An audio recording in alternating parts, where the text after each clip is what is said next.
Panasonic TX-65EZ1002B. After taking gap year in 2016, Panasonic rejoins the OLED TV fray with the EZ1002. It hopes to repeat the success of its first OLED, the critically acclaimed Panasonic TX-65CZ952 from late 2015. The market has moved on quite a bit in 2 years, and the Japanese manufacturer now faces more intense competition from other TV brands. LG has a 5-strong OLED lineup this year. Sony just made a masterful debut in the KD65A1. Philips has the excellent 55POS901F. Then there's Loewe and Toshiba, also throwing their hats into the OLED arena.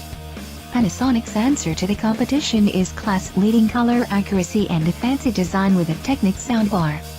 The TX-65EZ1002B is the 65-inch model within the EZ1002 series, and there will be a mammoth 77-inch version later this year.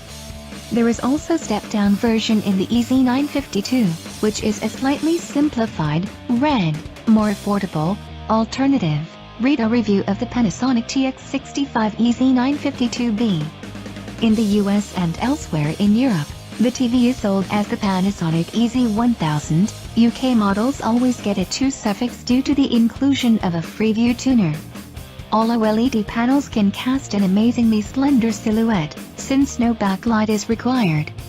Panasonic has adorned the EZ1002B with a suitably slim bezel featuring rounded corners and a tasteful gleaming gray finish. The OLED screen itself has been treated with a filter that works very effectively to soak up ambient light. It also drastically reduces the purplish cast that appeared when the 2016 batch of OLEDs were hit by light.